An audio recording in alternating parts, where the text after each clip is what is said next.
स्वागत है आपका बी न्यूज नेशन में। मैं हूं आबिद हुसैन शेख। कांग्रेस ने किया बीजेपी ऑफिस का घेराव।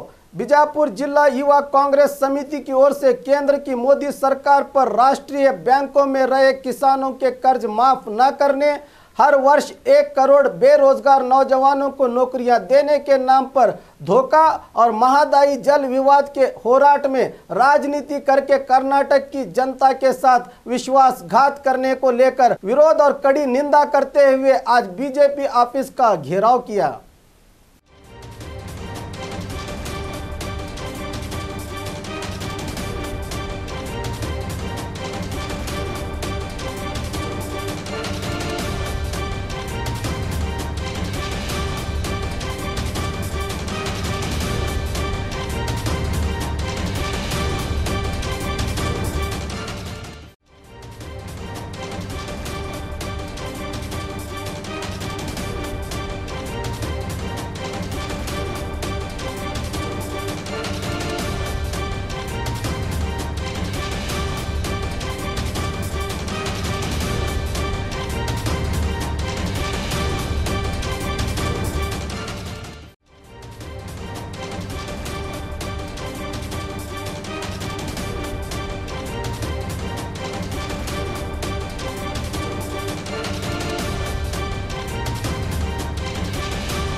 और खबरों के लिए देखते रहिए बी न्यूज नेशन।